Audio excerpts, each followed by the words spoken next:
As I said, we are going to participate, everybody of you. And so please take your mobile phones, because we are going to have a Menti meter on our screen. You are going to see the link.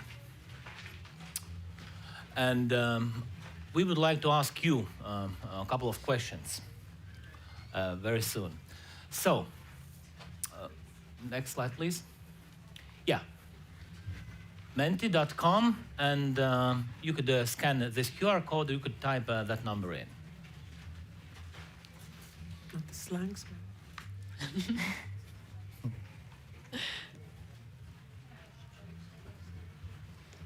We can also participate. Yeah, sure. Okay, the first question is, which of these best describes you? I'm a woman in tech, I'm a woman aspiring to be in tech, I'm a supporter, or I'm not a supporter.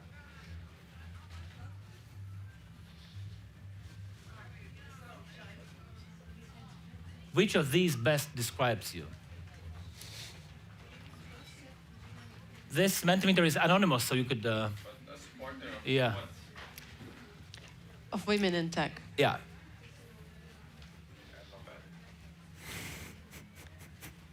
If someone just came, the code to join is 31152792. So we see the results. We don't have any non-supporters here, right? Thank you. Next question, please. What comes to your mind when you think about women in tech?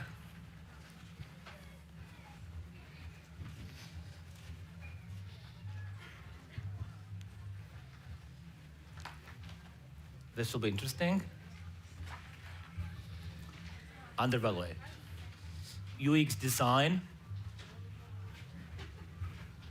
Challenge, brave. Innovation, excellence. Scrum master. Smart, clever. Diversity. Okay. Thank you very much. And next question. Do you support quotas as a tool to reach gender equality at the workplace? Do you support quotas?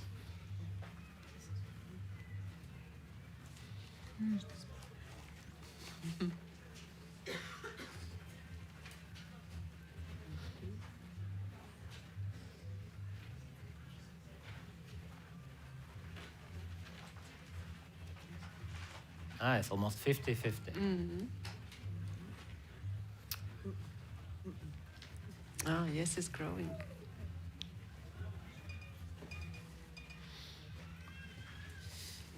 Good. Thank you very much. So, now we are ready to start this panel discussion. And as I said, you are very welcome to ask your questions or say your remarks. And this panel will be in English. So if you need a translation, you can have it. Panelis notiks angļu valodā. Ja kāds vēlas tulkošanas austiņas, tad jūs tās varat iegūt tur aizmugurē, telts aizmugurē. Un tēma ir, kā iekodēt, sarunas tēma ir, kā iekodēt sievieti tehnoloģijās. Un šodien pie mums ir Vanessa Kotler, Policy viceprezidenta personāla un kultūras nodaļā, Evika Siliņa, labklājības ministre, partijas jaunā vienotība politiķe, juridisko zinātņu maģistre, Anna Andersone, jaunuzņēmēja un Riga Tegels vadītāja, un Alda Zēļa, Accenture biznesa pārvaldes nodaļas vadītāja Baltijā. I asked to the panelists, and I ask you also to share stories, to share personal stories, to share opinion, and I'm going to start. I remember how I met the first woman in tech in Draugiem Group. It was around, 10 years ago, when Jutta, the first programmer, came to work for us. What happened? Really nothing, but Jutta, after onboarding, she had a cup of tea in the kitchen. And I don't remember again, so how many guys went to kitchen to have a tea. to just look at Jutta. So we had a first programmer girl in our team, and everybody want to see it. And now we have around 45% of tech and IT girls in our company today. But can I ask you, please, share your personal story, how you became a woman in tech, how you became there where you are now. Vanessa, Sure. please. Yeah, happy to start. Very lucky, very grateful to be here today, to be able to take part in LAMPA, so thank you. I think that every time that I meet a woman in tech, many of us say, oh, I didn't have a traditional path for getting into tech. And I think for many of us, and I sometimes get that I look younger than I am, but we didn't learn about this in school. And it was just a different time. So when we were going through high school, I remember computer class for me was learning how to type. Mm-hmm. I don't know if anyone else had that in high school, but when they taught you what to do with a computer, they taught you where to put your fingers on a keyboard. And that was it. That's what we learned. And we learned nothing about programming.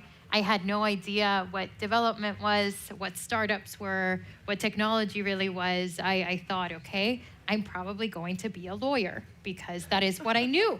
That is what I knew, that my mom was a lawyer. I thought, okay, I love public speaking. I love helping others. And I really liked the idea of innovation, working in a field where, and law may not seem that relevant to that, but where you could really help people and make a difference. And I remember when I got to university, I heard that there was this department called engineering. And I thought, okay, so those are the people that build things. And they said, no, there's also software engineering. And that was my first exposure to, right, okay, so behind these computers that we're interacting with and these phones that we're just starting to get, there's something that makes them all work. And I remember back then thinking how fascinating it was that there were humans that were actually able to talk to technology, that were able to build these really cool things that we were really starting to use as a society. And fast forward, when I started my career, I started in management consulting, so not law, not tech. And one of the areas that I was most focused in was strategy and innovation. And for companies that are looking to innovate and do things differently, technology just plays a huge role. And one of the things that we saw was that at the center of all these big projects and all this strategy that we were recommending, there was this big topic coming up of digital transformation. And it was, how do we bring companies to be digitally enabled? How do we get companies to adopt and use technologies in an effective way? And that started to be my first exposure to the world of tech, working closer to tech and startups. And through that, I thought, okay, maybe I want to start a company. Maybe I want to be a founder. Maybe I want to see what it looks like to build something.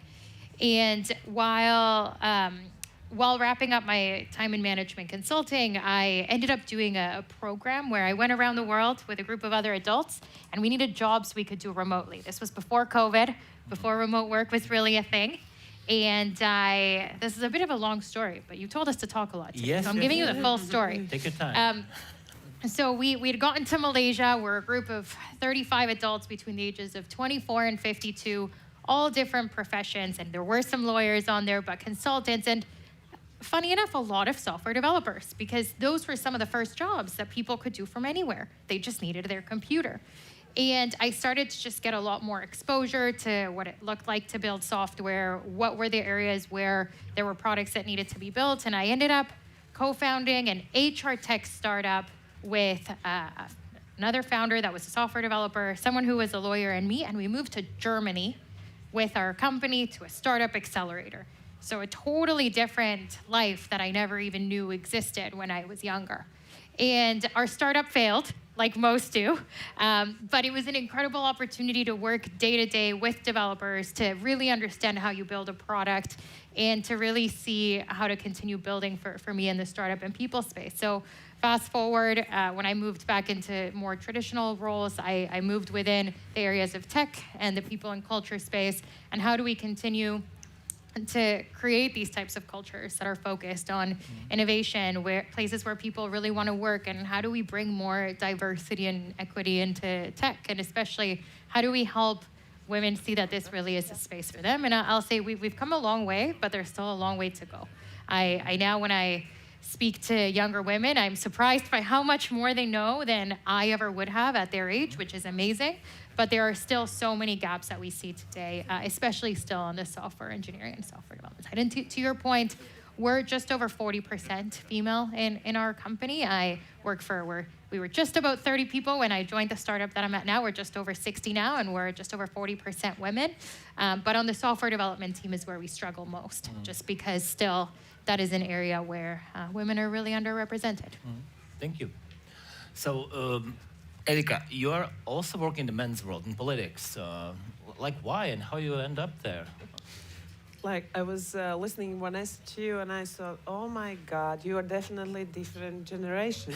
Because what I learned, we actually didn't have computers at all when I was studying, and but I always loved tech. And I remember I used to drive bicycle, but during that time we didn't have those repair shops or something. So I loved my bicycle so much I could take it off, repair it, and take it back. So that's my text. And looking to you, ladies, for me it's important to be a role model, because you are a role model for those young ladies, or maybe not so young anymore, that it's doable. You can do it. And in my home, in my family, I'm the one who actually also is doing all tech things, because my other part of family, they're not so good at that. They better love to do something with ball and football. And my daughter, she's also doing the same. So role model is a strong thing to do.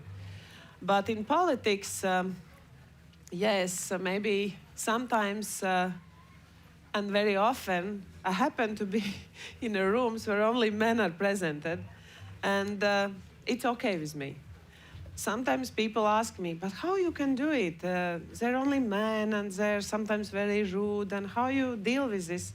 I actually feel very okay. Yes, sometimes those jokes are very rude, but when I was young, we learned how to change a gun machine, because during my time, we had to do a lot of men things. That's how world was built. Now this men thing changed to IT.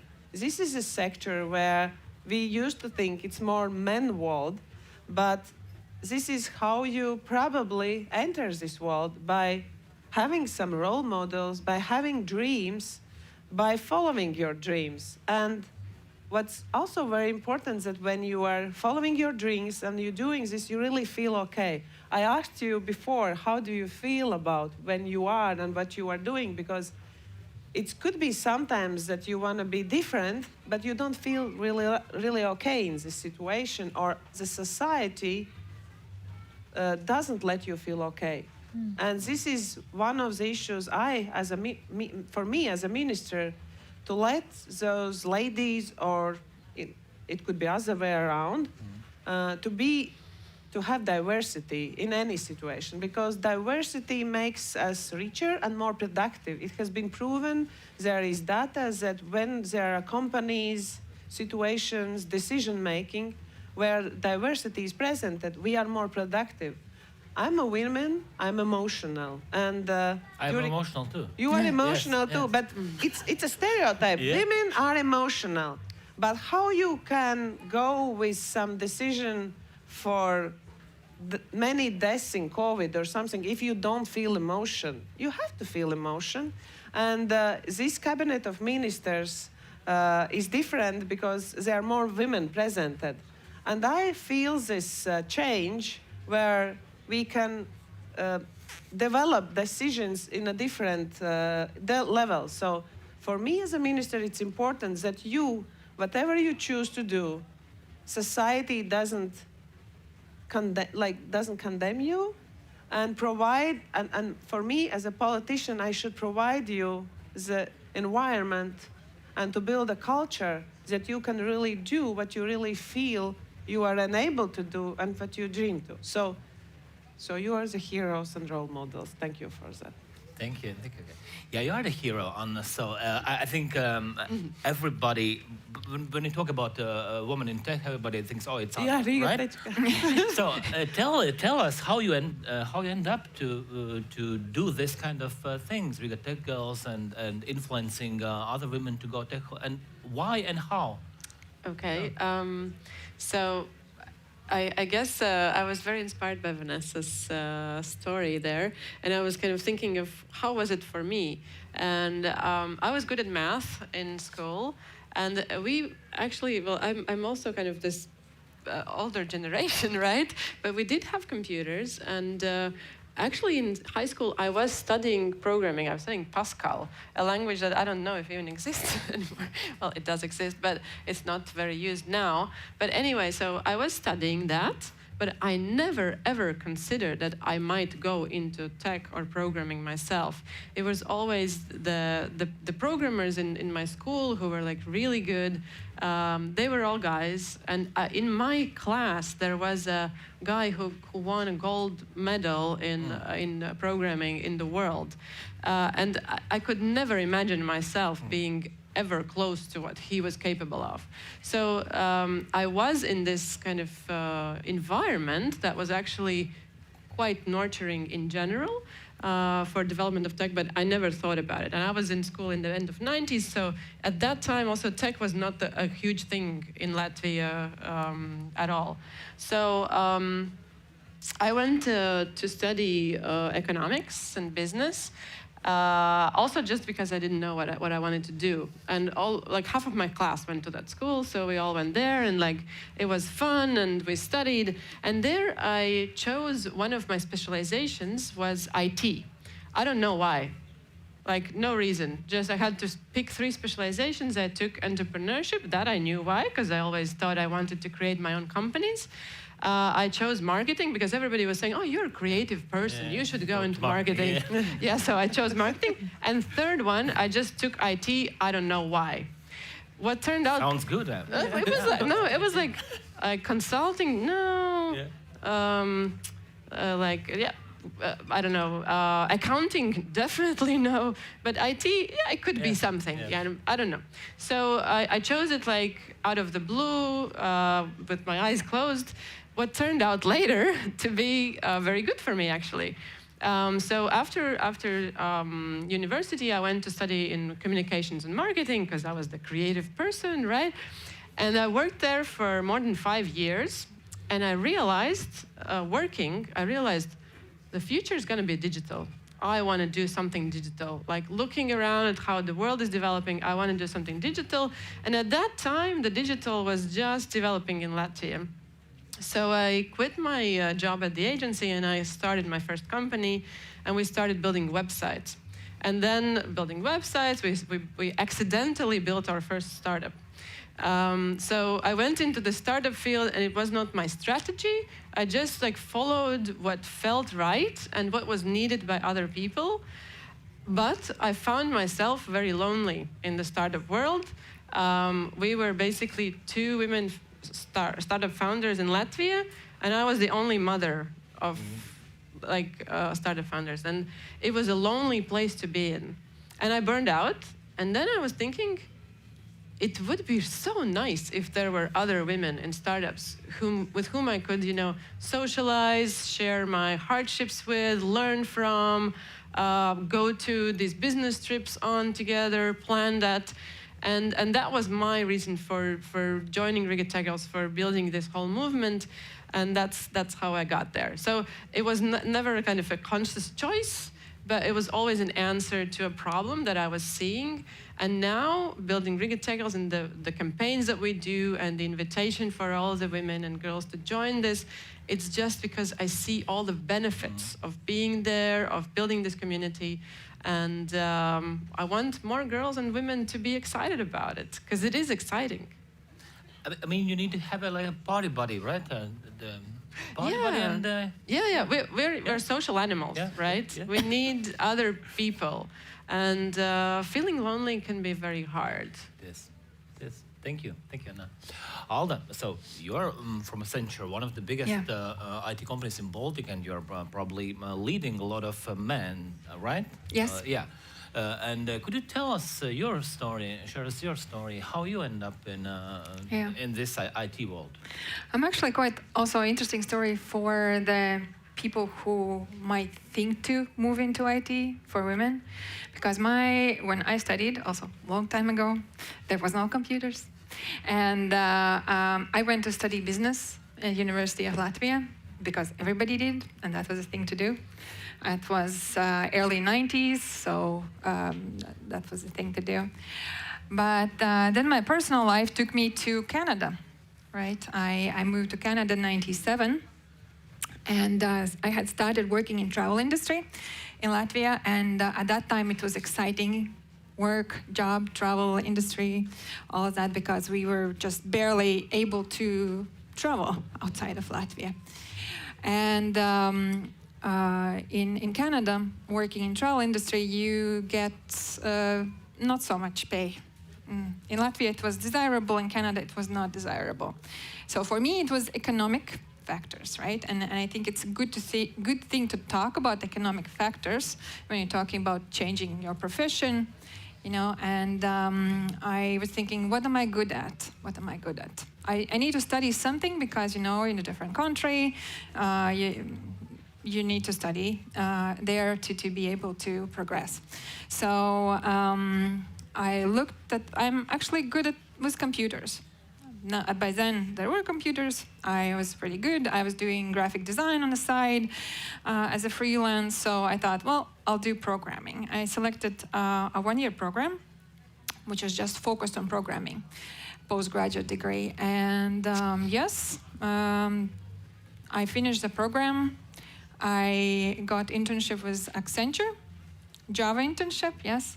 Although after that, I never programmed Java, just different technologies. But yes, that's where I started. So my first 10 years of my IT experiences is from Canada. And then I moved back here and continuing. And how do you like it? I'd like to be in this. In technology, in IT, it's very exciting. It's very exciting because, as Vanessa was saying, as Anna was saying, we're making the difference. We're building actual products. We're building products that people are using that are important. And right now, every company is technology company. You know, at some percent, a lot of times, big percent. Because if you don't have technical solutions for your company, you're not big or very successful. Even the farmers are doing IT yes. in their farms. Yes, so it's very important. I think that's a field that makes a lot of difference in society. Thank you for sharing your stories, and I'm reminding you that you could ask also your questions in those menta.com. Could you repeat the number, please, how we can join? And you could ask your questions, and we are going to ask to the panelists. Or also, we have a mic. If you're more comfortable to ask a question personally, we have a mic here. Yeah. Okay. I think the most important thing of this discussion is like why. Could you tell me why we are talking about this? Like why we need to talk? The first why we talking about this? Why it is like it is? Why and why we need to talk about it? May I? Yes. So because I'm representing the big company Accenture in Latvia, and this is one of our top strategic directions to get more women in IT. So I think I have a clear understanding from our perspective why it is. Why do we need it? First of all, we're working with Fortune 100 companies. Yeah, and they are demanding to have diverse teams. And it's not an ethical thing, it's a business thing. It's a real business need to have diverse teams producing software solutions.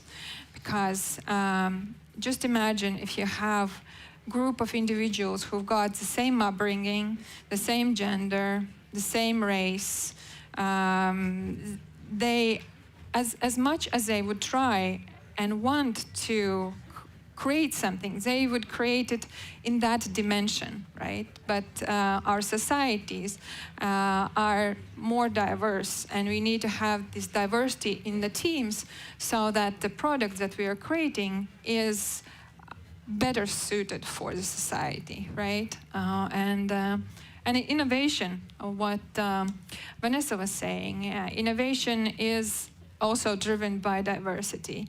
There's less groupthink, there's more questions, there's a bit more challenge, a bit more discussion about why this or why that, right? So it is a business need to have more diverse teams. Thank you. But how do you think why we have this situation? What is the problem, or why it's happening? Like especially in Latvia, that we have this small percent of. Yeah, maybe I can start from a broader context and someone can help localize it as well. I completely agree with what you were saying around having products that are developed in a way that's representative of the customers that are going to be using them. Because otherwise you may be building not for your users, but for a small subset, so it doesn't make as much sense. I think when we think about also the shortage in talent, right? I think we all probably are like of slightly different ages and of different times, but one of the similarities that I think we see is there just aren't enough women at all these different segments of time that got into tech. And for me, what that has created is part of the talent shortage in technology. Because even when we look at it just as a base level, most companies and most people in roles like mine that are hiring, we struggle to hire software developers of any gender. We just struggle to find software developers because especially when you're looking for individuals that are more senior, there just aren't that many people that have been in development. Okay, I think we're good. That have been in development, long enough to be able to meet the prerequisites for some of those roles. And I think one of the things that we all think a lot about is what does the future look like? And in order for there to be enough talent to build the future products of tomorrow, to continue that innovation, the women, minorities, it's like a completely undertapped population of talent that has so much more potential to help address the talent shortage too, in terms of the skills that we'll need in the future. So I think they say something like, half the skills we have today in 5 years won't be relevant anymore. So we all need to be continuously upskilling because the world changes. And that is largely driven by technology. So if we're not thinking about it from a perspective of, okay, we need to make sure that women are entering the space, that minorities are entering the space, we're going to be too late. And then companies are going to just keep fighting each other for the same talent instead of growing the pool of the people that we're able to pull talent from. So that's from a talent perspective, a growth of company perspective, our ability to innovate as a society. If people are not learning the skills we need, we can't really move forward. Yep. Thank you.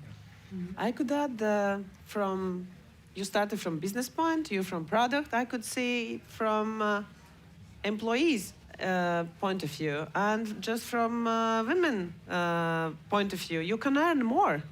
You can support yourself, you can support your family, you can be independent. And yes, it's true, in Latvia there is a pay gap in between men and women, and this is opportunity for women to fill up this pay gap and to enter this career, this profession, and not to be afraid, because yes, women sometimes choose to go to jobs which are more flexible, to connect with family. But actually, IT sector is very flexible to join your family needs and children, because you can work remotely very often, not always, but you can work remotely and you can earn more. So it is very important from my ministry's views that really women are empowered, not in just the social sense of political sense, but really from your point of view. If I would be a young girl, or you have at least some skills for that, this is a big career opportunity for you to develop your company, and just be more wealthy. And this is normal to be more wealthy. Yes. He mentioned the word girls and unregistered girls. So, what is the, how to say, when is the right time to switch? If I'm There's no wrong time. Yeah. You can always switch. So I think when we talk about these the numbers and the needs in the market, and if we can narrow down back to Latvia, so there's a shortage of talent all over the world and in Latvia as well in IT. So it's a great job opportunity. There's a lot of jobs available. There is a shortage of women all around the world. Around 20-25% of the workforce in IT is women in the world and also in Latvia. So it's very similar. So we could definitely fill this gap. It's better definitely for the women, and it's good for the country as well, because if we develop our skills in this growing market and we can export the products that we create in IT, it's great for the economy, it's great for everyone. So that's why we definitely should talk about it, about the reskilling and thinking about when to do that. So I think there are definitely levels of it. So how can we get more women in tech? And also in the senior positions, because that is actually the biggest issue.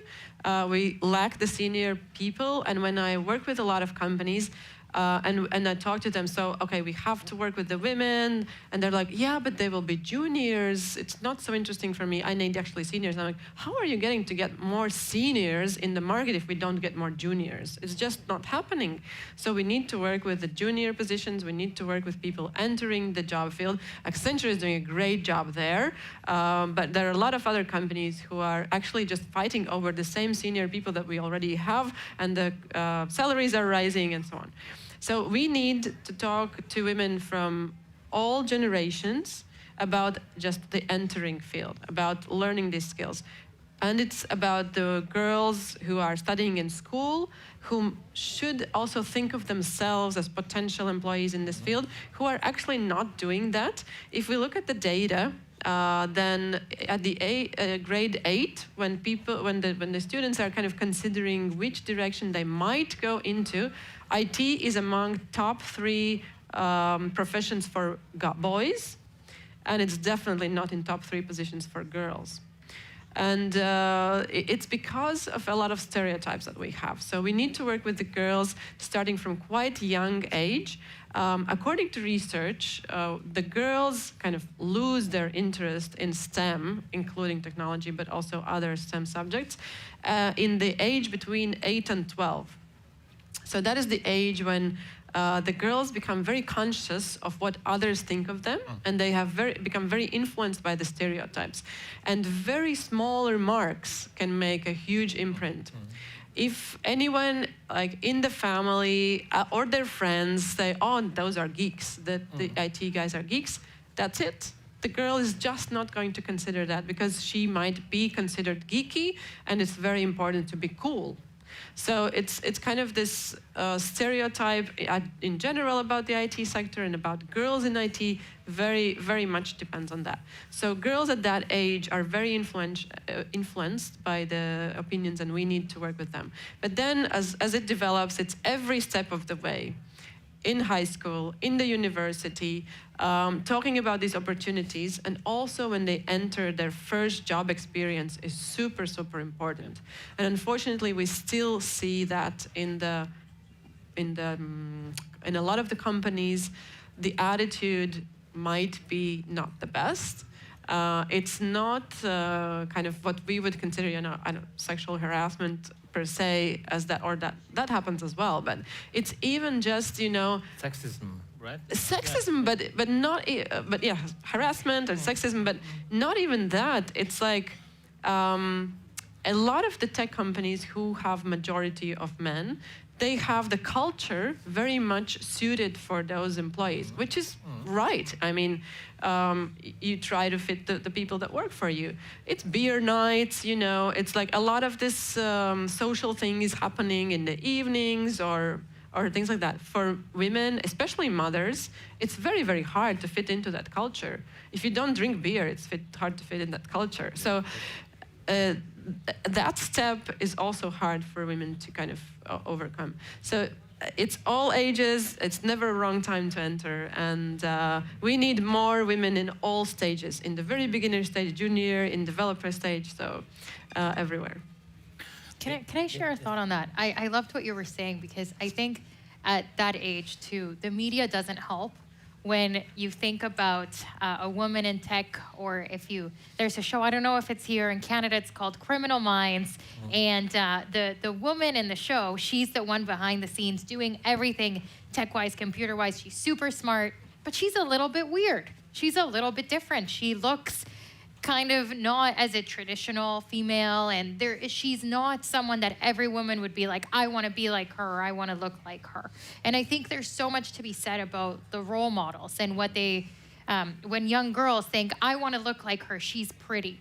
And as hard as that is to say, when girls are that young, they associate the way someone looks with who they want to be. And when they don't see anyone that looks like how they want to look, or what their life wants to look like, in the pictures of the magazines around tech, that also kind of gets that feeling of that's not the path that I want to take. And I think the point that you were saying about motherhood is huge, because we don't really see a front page of this is software developer holding her baby, or founders. And it's interesting, because in our company, our 3 founders, they're all parents, and our female founder is currently pregnant with her 2nd baby. And we talk about it a lot. How do you create inclusive environments for parents in tech so that people feel comfortable having children, comfortable joining us if they already have children, and comfortable talking about their needs, and beyond just women, but for parents as a whole, right? There's often couples that they're same-gendered parents as well, and it's like, who's the caregiver in the home, and how do you balance kids? And I think you're getting at flexibility as well before, and the ability that if you're a developer, you need to ship out code, right? So there's so much more flexibility in your day. If you just need to ship out code, you can still take time to have dinner with your kids, you can put the kids to bed, and then you can finish in the evening if you want, or you can kind of realign your schedule in a way that isn't as possible in other jobs. And the last point that I think is interesting, especially for people that are in companies that have those types of social environments where it's, beer in the evenings, one of the things that we do with our social events is we make them intentionally modular, and they start at lunchtime. So when we're doing the big company-wide socials, it starts at 12 o'clock. We have an afternoon activity, and then there's a little break. So if you're a mom or a parent or just someone that needs to go home, you still joined the entire lunch and afternoon social. If you would like to stay for the dinner portion and the party, you can stay for that piece too. And it's about creating ways for these events to be more inclusive so that people feel like they don't have to give up one thing or the other. But you have to really think about it, because the easier thing to do is to just have beers after Thursday on a work day. Yeah, but one remark, so dads, you know that you also could change diapers, and you could also sit with your kids at home, right? While your wife or girlfriend is having a beer at the office, right? You know this, yeah? And they even have legal rights. Yeah. You have legal now, rights to from do it, January 1st till your kid till 8 years, that you can use if you or your mommy is the one who's actually taking care, then it is a non-transferable right to be with the children. But actually, what you are talking, it's not just in IT, it's actually women in leadership. I could definitely say the same in politics. Men decide in a smoking room what they will do, and there is no room for us because we are not smoking usually. Or women in leadership or in politics is often seen as monolithic, men's-minded iron ladies, yes. And I remember when I also started, and I have actually friend of mine who she's also in politics, and she's probably my second friend, like my companion, and we are together, have moved from starting point in politics. We have moved till all those stages in different levels, in different cultures, but within politics. And without her, probably, I wouldn't have the confidence to go forward, because there have been moments when I remember, this will sound crazy, but I remember in last elections, we were putting together the lines, who will be the first one in a front line, because usually there are some women, but usually there are men. And we asked, maybe there are some ladies we have to put in like the number one. They said, okay, but who will sit in the second line? Yeah.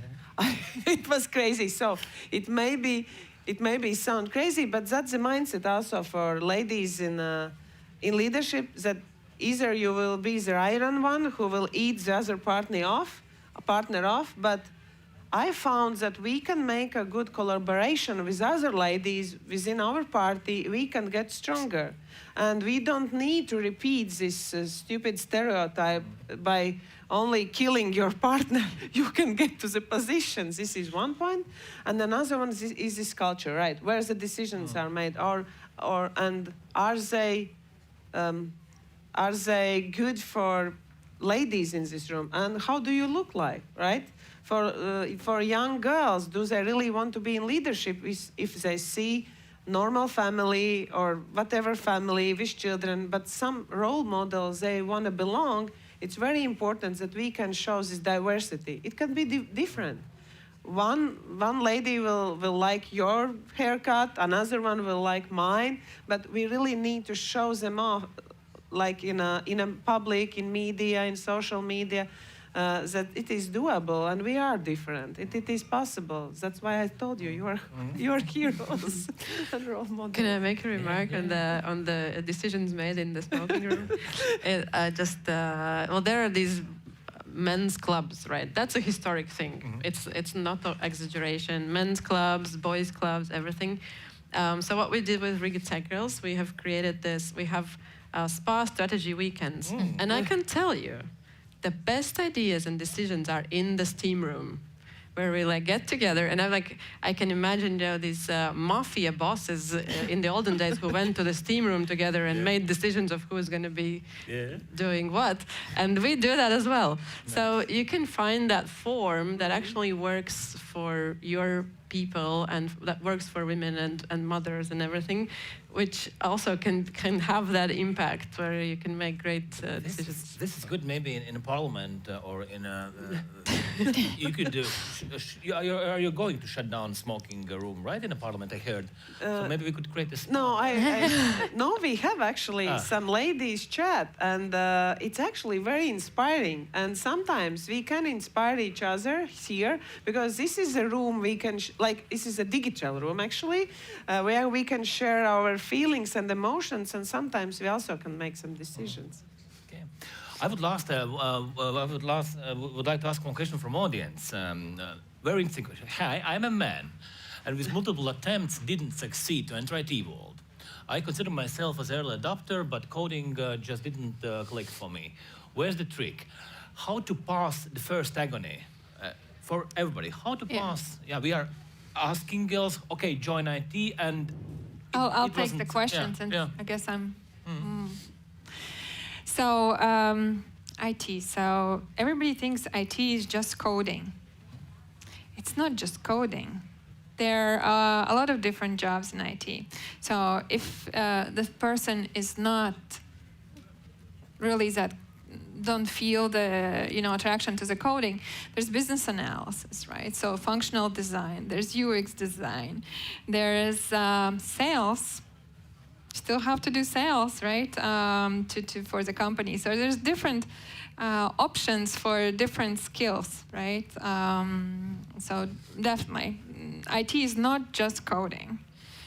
It's a whole variety of different flavors of coding as well. There's hardcore coding, there's low-code coding, yes? So there's, so you can, robotics as well. There are technology areas where there's more configuration than coding. Yeah, if we think about Java or .NET, yes, that's, we could say, hardcore coding, yes, but there are options, quite a lot of options to work different things. So anybody, if person wants to talk to me separately after, I can do some coaching.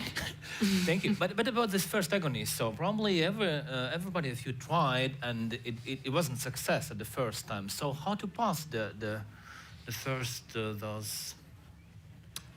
What is your recipe for that? I'm thinking if it's agony, why do you even want to pursue it? Okay. maybe that's not. Maybe coding is just not for you, and not everybody will be a great coder, and we don't need everybody to be great coders. That's what Alda is saying, right? So there's a lot of opportunities. If it's really agony, I wouldn't pursue it. And this is good what Anna you said, because I remember when I was studying, so every parent wants their kid to become economist, because economy sounds like a money, or a lawyer, because we saw those TV shows about lawyers in the red Ferraris. And now a lot of parents forcing their kids to go to IT. Why? Because there is a lot of money. And also why? Because I saw my kid is sitting at the computer a lot. And that's why probably he's going to be a coder. And this is also one good vision. So IT is not for everybody. It doesn't mean that all of us should be coders, right? Coding, coding, so IT could be for everybody because it's such a large space. It's not even like one domain. It's such a large space. We will all need to understand technology, whatever we do. That's for sure. How to go about that? Just find the thing that you love, that you're curious about. If you will be curious about it, there will be no agony. Okay. Thank you. Okay, so you could still ask questions to our panelists. And the next question to you is how? How do you create gender equality, I don't know, in your companies, in your policies, and so how to do it? Yeah, go ahead. No, go ahead. I think that there's a number of different ways. I think one of the best places to start for organizations, and I think just because I'm not sure exactly the makeup of the audience, I'll talk a little bit about the company, but also just a few more things about maybe how to get into tech yourself, because I think one of the big things and one of the themes that we're talking about is there are so many roles and so many opportunities in tech that are not just coding. All companies are, if not technology companies, technology-enabled companies, so that there is a space for everyone. So I think it's just important for us to keep talking about that more. And if people are interested in working for a technology company, talk to us. Let's have more of that conversation, because there's so many ways to get involved in tech if you're not yet and you're curious. In terms of our organization and what we do to foster diversity, I think it really has to start with how you recruit. It's really, that's the place where people are coming in, because if you're not recruiting in a diverse way, you're not going to be able to just do a strategy to retain more women than men. That seems like a very, very hard thing to do when it's hard enough to figure out how to create a great environment where people want to work. In terms of recruitment, there's a couple things to think about. So at the 3 stages of recruitment. So the first is the job description. Companies can really focus on creating an inclusive job description. This means that the language shouldn't say things like, he should be able to, or we're looking for someone that, and whatever terminology is used is very male-centric. The idea is that job descriptions should read for any of us. We should feel that, this job kind of sounds like me, and more casual language is often better than very formal language with hard-to-understand words, because that can make people feel like maybe they don't have enough skills to apply. And I think, one of the things that we know is for women, for us to apply, we need to meet 8 to 10 of the requirements in a job description. For men, it's a lot closer to 4 to 6, depending. Depending on the research. So I think it's just important to think about how to create job descriptions that are inclusive. And then the next step is the resume review. So we need to think about, how are we looking at resumes in a way that we're not being biased based on someone's name, based on someone's education, based on someone's background or the things that they've done or they haven't done. So I think it's really about, and when I talked earlier on about the startup that I had built, it was around getting rid of resumes in the job application process, because so many times they can hinder us bringing in more diverse people because we look for people that fit a certain mold. Whereas sometimes going beyond that and really getting to see who potentially could have different skills or ways to fill those opportunities is really important. And then within recruitment, the interview processes, I always say the processes need to be consistent. And I don't know if any of you have experienced this, but one of the most common things that happens for hiring managers is they meet someone that they've interviewed that they really like, and they want to meet them again. And I say, okay, but if you think about it, you already like this person most, they're your top candidate, and you want to meet them again before we can calibrate everyone else that you met. You're just going to continue to reinforce that this is the number one person when we haven't even given everyone a fair chance to be looked at. So I think making sure that you're being transparent and consistent in how you assess everyone then creates a much better opportunity to actually pick the best candidate and to look at people fairly. So that's really more from a company standpoint. How can you ensure that you're bringing in diversity? And then there's a whole range of other things to do to retain, to support leadership, growth and development. And I think what we were getting at with the peer groups, it's one of my favorite things. And one of the things that I think has the biggest impact is having people at your same level that you can go through your career with. And if there aren't enough of those within your organization, finding peers outside your organization that you can have those conversations with, that's what enables you to stay and move through your journey together, because you feel like you're not alone, because others understand what you're going through. And at the end of the day, I think that what leads people to leave is when they feel alone, when they feel like this is not a place for me. And that happens when it hasn't been created for them. Thank you. I think we saw the voting about quotas, so it was 50-50. How do you think, is this a solution, or you don't believe in quotas? I was actually very interested how it will end, and the vote was not 50-50, maybe 60-40. And the European Union has already established a directive which we have to implement, but it's only for companies, very big companies who are presented in stock exchange. Public companies. Public companies. But we have prepared legislation for state-owned companies for diversity issues, not just for this one. We will try to go with it because we in management level in leadership management, not in councils but in boards. It's still in process, but it actually came from private sector. These ideas that we should include also and go as a role model with state-owned companies, because if we imagine also, those are really high positions, and it's not just IT, but there are high positions we used to see often men here, well-paid leadership roles. And it would be a good start. And it's not just, but sometimes, like in the Ministry for Welfare, you often see only women. And this is usually a very stereotypic way of thinking, and I also have one man in my office because I also understood that I don't want so undiverse office. But it was a struggle, really, to find a professional as you are struggling with IT for women. So there are sectors we really need to think about diversity for being more productive. And we had a discussion with some of legislators, politicians. Maybe we also need a little bit to think about changing names in a legislative text.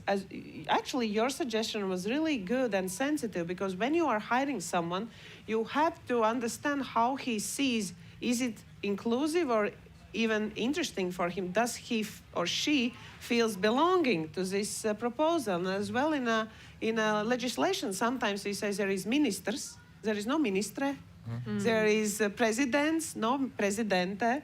So in Latvian we have those gender-based endings, and we didn't decide that we really need to change all the laws, but there is something to think about. Maybe for also for those issues we need to think about it. Why there is only one gender mostly based? So because it's not just about women being included, but also the opposite way. So there is a legislation process going on for Latvians. It will be interested, so be curious.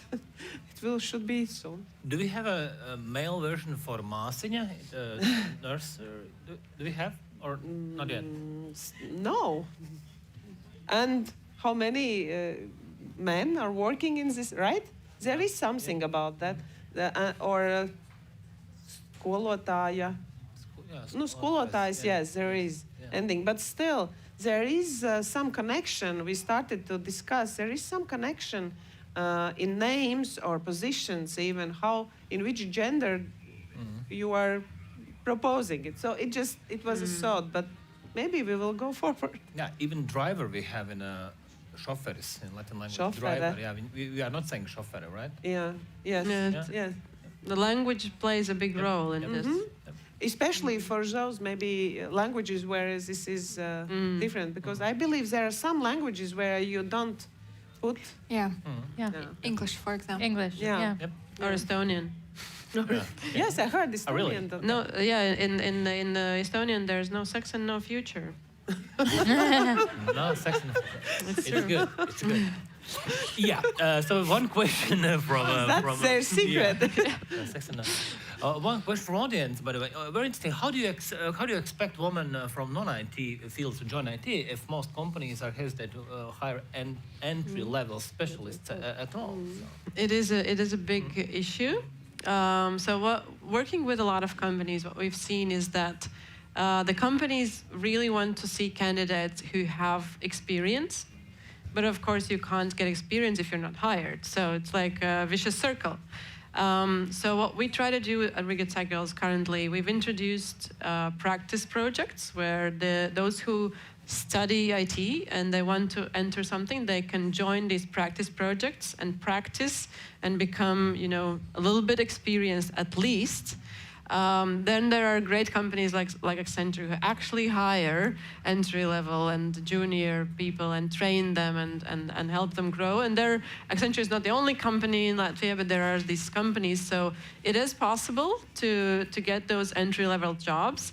What is important is to keep in mind that these entry-level jobs will not be with a high salary that we all expect. So that is a kind of a myth that we have created to interest more people in IT, that it's going to be very high paid, but the high paid jobs are for senior level people. So you need to be prepared to go through those entry level job positions with not the highest salary, because you are learning. It's a new thing, it's a new path. But I think what another opportunity is that if you're a woman or a man who already has some experience and you add these skills, these programming, coding, or IT skills to your knowledge, then you are kind of a little bit different already type of candidate. Yes, you will need to still learn a lot and work a lot, but that's a way how you can start, not like very, very base, but using your existing know-how and adding that on top. Yeah. I'd like to add regarding the quotas. I think Accenture has a unique story in this field, especially in Latvia. So our CEO in 2017 announced that Accenture will reach gender parity by 2025. And for us, it was also a bit of shock, because it's basically quotas, yes? So, maybe at that point it was not even clear so much why, but it was very strong message. The idea was that before, our CEO has been talking about it, that we need more diversity, and nothing happened. There was no movement, right, in this area. So now we have this goal, which is one of the key priority goals, along with revenue and profit, and we are really working towards it, and it is making a difference. Right now, we started with 25% women in 2017. Now we have 42. So. And we're also hiring. Now we're hiring 50-50. And it has to be measured. The only way to achieve the quota is to measure it strictly at every level, at every management level, for every candidate. It is, but it is working. Mm-hmm. Yeah. So we are for quotas. Yeah. Okay, so yeah, you're the leaders. You are sharing this idea that women should be in tech and women should be in higher positions, etc. But what we as a society can do? Could you give us a tip? Because you see, there's one interesting question. Do you think the parents are a key element of the future, investing into choosing IT or pointing direction for the girls, simply by choosing toys in early age? Maybe. Yes. Definitely. So what we can do as a society to change this, because if you can't change if we are not participate? I think it's like Novator did this study last summer, and there's a big percentage showing that stereotypes in Latvia is very strong. Gender stereotypes is very strong, stronger than Lithuania or Estonia, actually. So yes, we have to change our own mind. What professions? Also by European Commission data, Latvia has the most division between stereotypical professions. Like we are in a last position with gendered professions, gendered fields of work. So why? Right? We need, as Evika was saying, we need to have men in the professions which are stereotypically women professions, and we need women in stereotypically men professions to actually both also benefit people themselves. Not to try to fit yourself in a box that is provided to you by society over years. So that's why parents, teachers, everybody influences. All the environment, probably. Sure, there are parents as well, which they can not like promote it, but still, it's very important not to push, as you were telling, like parents want IT will be good salaries and so on, so they're pushing their children against their will. It's the opposite, but yes, we can promote and saying, this is okay to be maybe with different interests, or this is a very sensitive area, you know. We're talking, I was talking today in a different tent about violence against women and the Istanbul Convention. Oh, so many discussed in Latvia. We are still not ratified. But this is also an issue about stereotypes. And what you were just saying, we are in the last position in all of Europe with these gender roles. And this actually makes me very sad. And it means I have so much work. I will not be able to do it in my term, but it means we need to change ourselves a little bit as well, and then we can teach our children. But we have to start with ourselves. That's what we can do. Yeah, I think there's still this worry in some piece of parents' minds of, okay, but what if I don't buy my little girl the doll? You know, what if she doesn't have all the dolls? And I remember growing up, I had so many Barbies. I'd never had any construction. I didn't have Lego. I had Barbies. I don't know if I wasn't interested in Lego, but at my cousin's, I used to play with Lego because there was Lego there, but it just wasn't at my house. And I had the Barbies. And I had so many of them. I probably didn't even need as many Barbies as I had growing up.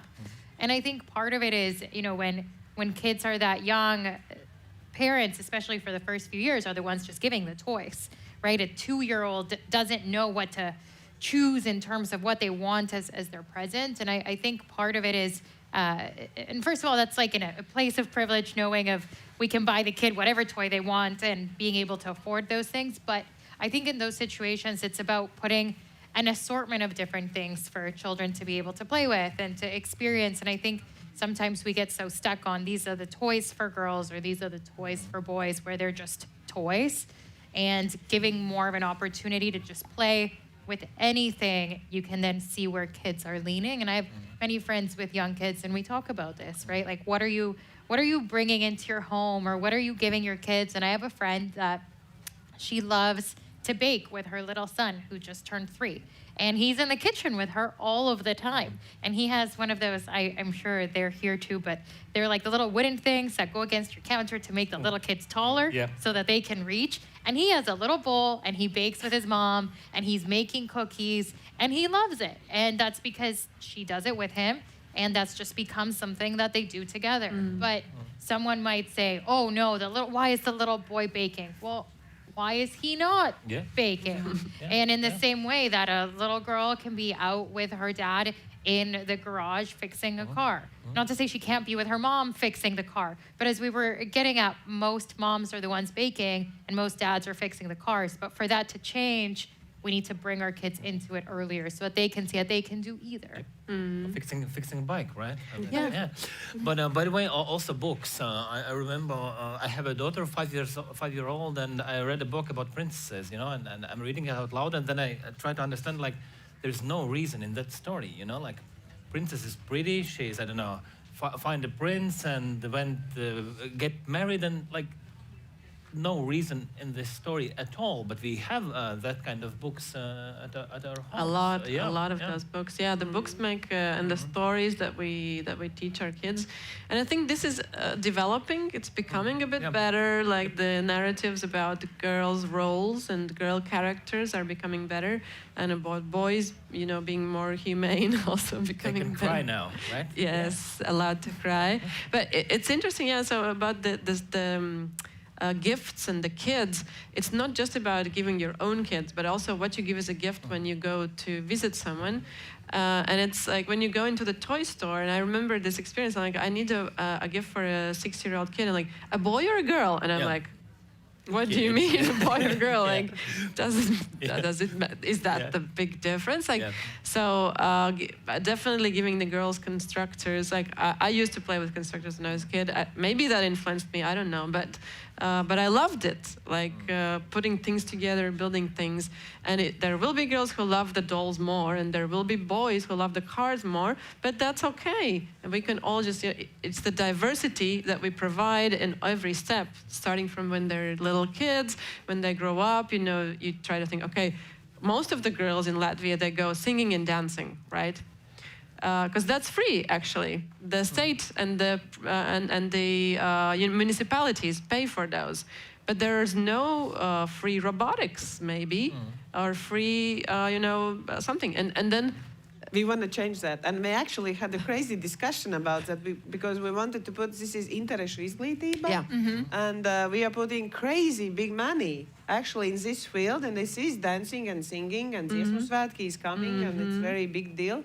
But we had actually within political parties, we want to change it to put STEM going more in the percentages, and this is Ministry of Education doing, and it's not so easy. No. We have also different parties with different mindsets, and that's why it's really it's not just about IT, it's not just about business, it's also about this to being afraid of something we don't understand, that it will make our boys girls and girls boys, and then it starts this discussion, better, I don't understand what it is, this is something bad, and you just push it away.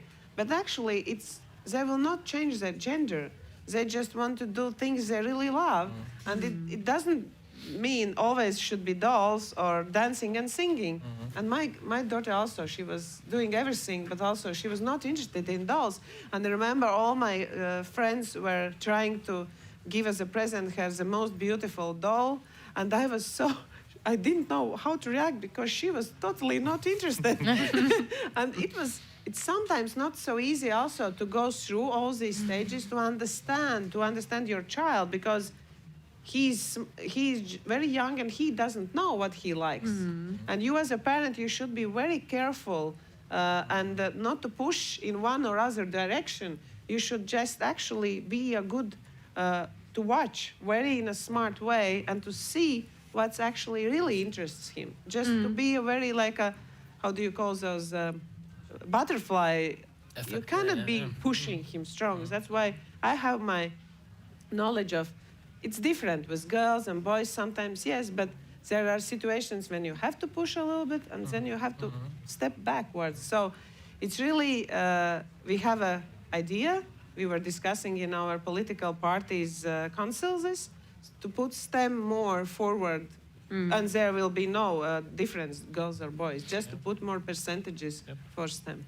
That's great. I just want to applaud that. That's really, really great. What we need to think about is that this STEM interešu izglītība, that it doesn't become just a boys thing, because that's a thing with even the paid courses like you can offer for your kids. Most of the participants there are boys. Everywhere you go, Learn IT, all these programs that have been there, you go there and there is in a group of 10, one girl, 9 boys, and the girl drops out because she just doesn't feel like she belongs there. So that's why we have this STEM school for girls that we have from Riga Tech Girls. It's also full, but it's full of girls who are ready to come there because they will feel safe and they will feel in the right place because there are other girls with whom they can associate. So this is then something very important for those who are executing these programs, that it doesn't become a place where just boys feel in the right place. Just to add to that, one of the things that I've seen in Canada that I don't know if it's being done here or not, but is for summer camps that are museum-based. So instead of thinking just about, dance or art or theater or whatever that looks like, it's like a summer camp at the Science Museum. And those are supported through the government, and you can send your children to very affordable or cheap, or there's scholarships so that everyone can access them. And they're at the Science Museum, so they go every day, they learn about different things, and those do attract a broader base of kids, because there is just, I think it just being the Science Museum, they're playing around with things, it becomes a little bit more accessible. And it's interesting because they're so young, but then you hear what the kids talk about, and it's very cool. Like, I learned about astronauts today, or I learned about a potato clock and how you can do these little things. And it's just interesting because it's also then, it's a different conversation at home, right? That's what the kids are bringing home, not just the song they learned or the dance they learned to show you, but they want to grab the thing from the fridge and show you how to do the chemical reaction that they learned, which I think is a cool way as well to get kids more involved. One remark from me, by the way, don't throw away dolls from your families, because you could give them to play, to your boys to play with dolls, because we are ready for this paternity leave soon, yeah? We are preparing, so mothers should also stay at home, and this is probably the first connection, how to, I don't know, change a diaper to the doll or etc. So, yeah. But can you imagine, like, some of the grown-ups who come and see a boy playing with the dolls? I can see very vividly how there can be comments to the boy. Of course, yeah. I think one of the ideas also for breaking stereotypes, I think our media needs to get more involved and have more, stories.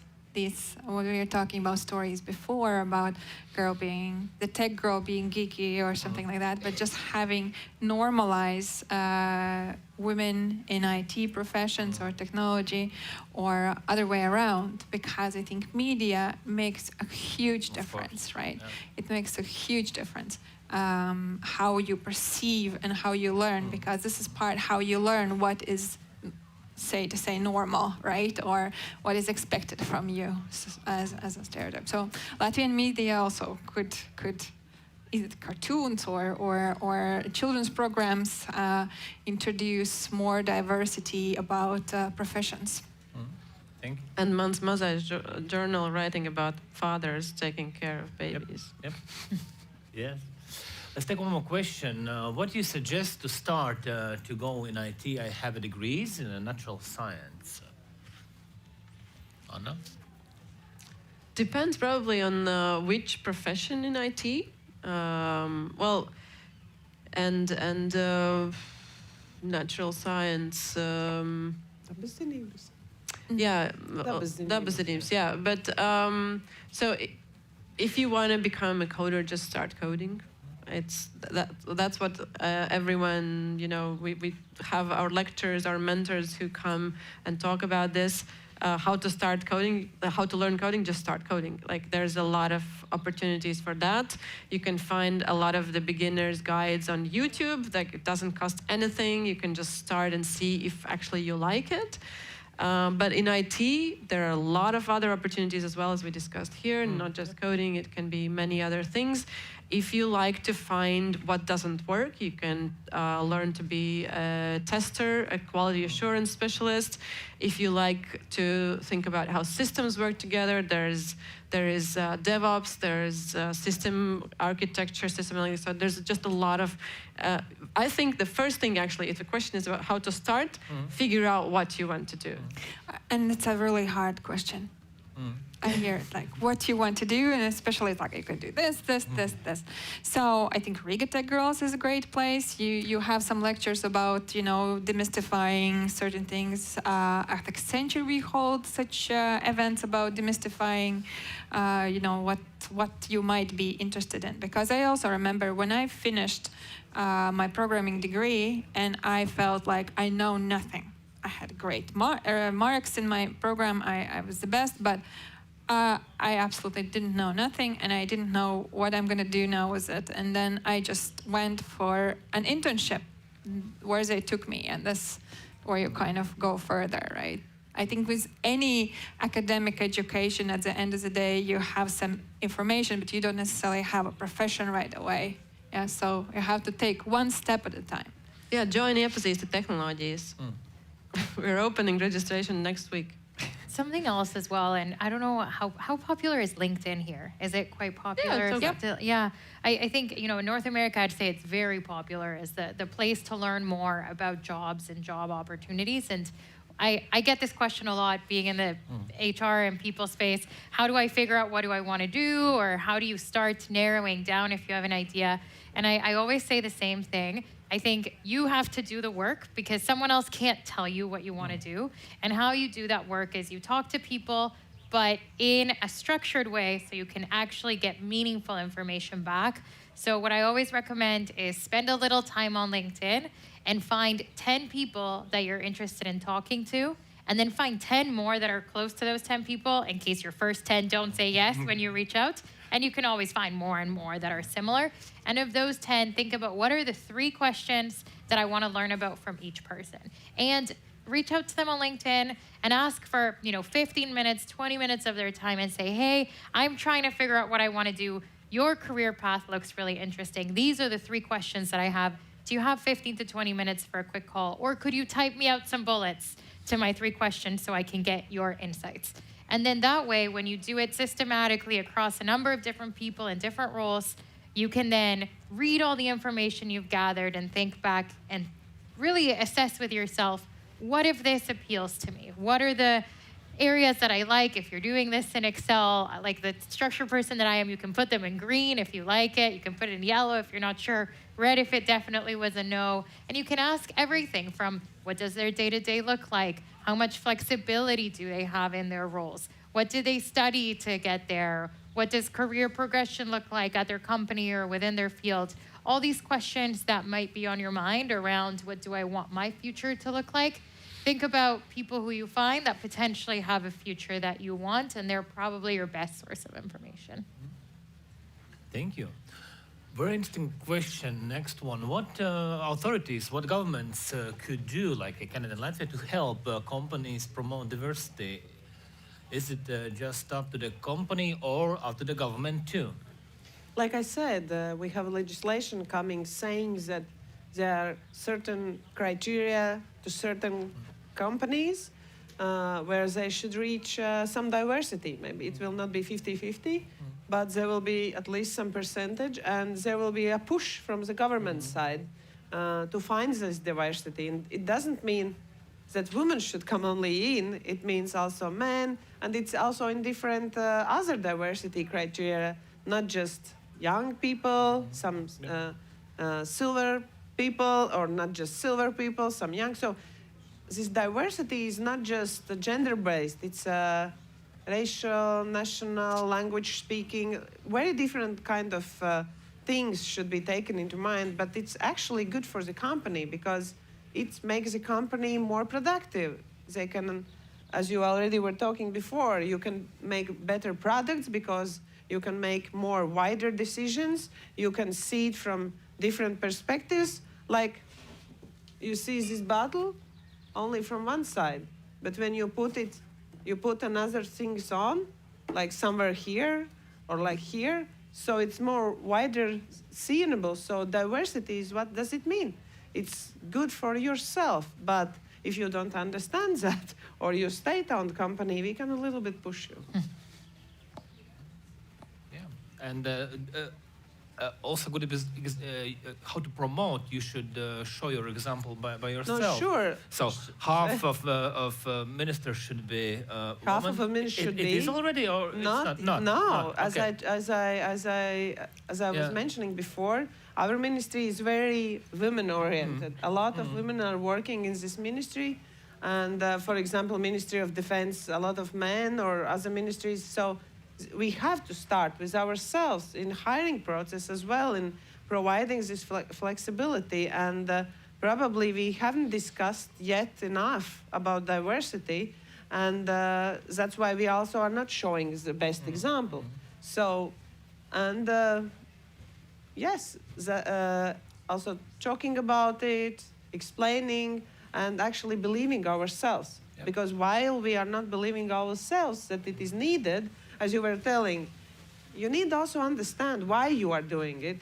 And if you're just doing it because the states asks you or the law states, it's not the best way. It's the best way would be if it comes from the company itself, because then you can make your own ways, which is your best ways. But for state-owned companies, probably there should be some understanding, and they have to believe themselves what they want to achieve. Yes, because as I mentioned before, the most simple way is diversity, men, women, but there could be also different other ways. The last question from audience, I think it's very, very good one. Current developments are working against inclusive tech, including large language models like ChatGPT, based on sexist language and ideas. So the question is, what is the largest current challenge facing women in tech? I mean, I think we've been talking about so many of them. I think that when we think about the biggest current challenge, it just depends. There's many by different age group. There's many that we see in different countries, within different organizations. I think for some organizations is like, how do we make it okay to have more junior women come in so we can help them grow? In other organizations is how do you focus on retaining your most senior talent, especially if they do maybe want to have a baby and it's not really okay in that organization. So there's just a lot of different things that are going on based on context. And I think one of the themes that we've been talking about is this idea of we need to see more people that look like us. And I think the us being not just, the four of us, but every one of us, so that there's more people that feel at every age and at every stage that, hey, this is a place that could work for me. And I think one of the takeaways from today is, if you're at home and you're thinking about what gift to buy a family member's child or a friend's child, and you go to the toy store and you get asked, is it for a boy or a girl? Be like, it's for a child, and see what they give you. I think it's about all of us just being more aware of what happens in our day-to-day lives, and just taking that extra little step to notice what we can do in the small ways that then ends up having the bigger impact. So if you, maybe when we did this slide at the start, maybe you're not someone who wants to go into tech, but maybe someone in your life does, and you can tell them, okay, I heard a panel about women talking about technology. It was really interesting. I now know about Rigatech Girls, and there's so many programs there to help you get started. And I think it's about sharing the resources. I think the really cool thing about LAMPA and conversations like this is we're sharing ideas. And the more that, if we share ideas with all of you here today, but every one of you takes the ideas and shares them with one or two other people, that's how ideas spread. So I think for us to be able to make a difference, it's not just having the conversation with each other or having the conversation here. It's about all of us taking something from today, whatever resonated most, and saying it to someone else so that we continue the conversation. Talking about ChatGPT, it's just a good example. This is a good example of having not diverse data to work with, not inclusive data, let's say, not inclusive data. Because this open model uses all available data, which is not inclusive, as we know. Even languages are not inclusive. As we discussed, the professions are not inclusive. So if you ask what is the best candidate for president's role, you're going to get very stereotypical suggestion, right? Yeah. So that's why also it is so important to have diverse teams working in IT, because our clients, like the big companies, they cannot afford such failure. There have been already some scandals when artificial intelligence prefers certain candidates or certain gender, and it's just doesn't fly. It's a huge reputational risk, right? So it's very important. But I think the second part, largest current challenge, I would agree with Vanessa, also having more peers, I would say, to support each other, because somehow we're still maybe feeling more affiliation to your own gender and look for role models within your own gender more, and it makes you kind of more brave when you see that. So I think, more role models, more peers, more colleagues. Thank you. I'm also thinking like the first part of this question about ChatGPT, it's actually not a question about challenges of women in tech. Yeah. It's a challenge of all of us, a challenge for the society, and it actually answers the question why, with which we started. Why do we need more women in tech? Is because the future is going to be tech-based, and if it's not inclusive, we're going to have a huge problem for half of the society, and actually for all of the society. So kind of the first part is a problem for the whole society, and that's why we need more women. About the current challenges, I agree. It's about the support, about actually also the cultures of the companies not maybe being that ready. I mean, we have great examples and we have not that great examples. So the cultures of the companies being inclusive, the cultures of also study places not being inclusive. So that may be the challenge at the moment. I would just say that, yes, I could agree, because there are different opinions, like different people, culture, traditions, and everyone is like trying to convince that they're right. And in a sense of politics, like we are representing some group of people, thinking like similarly or like-minded, or that's why I'm probably representing the group who thinks inclusive, gender-based, gender inclusive. I'm sorry, gender inclusive politics and business is our way to more productive, more competitive Latvia. And there could be people that think this is our weakness. No, we need to put more effort on keeping our traditions. So it's very interesting, because this is why we are different, and our differences make us more productive.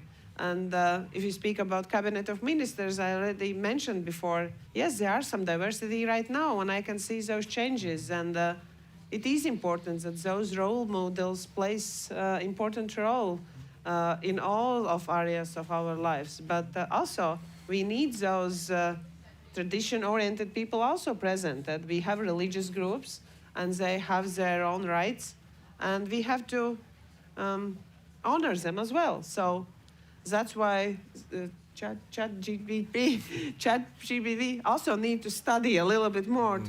I believe, because it is people made, right? There is. Well, it's a large language model, so there's just a whole bunch of data, and it all depends what's in the data. So the data needs to be inclusive. Yes, and we talked before that media also sometimes plays a very stereotypic role, and that's why we are used to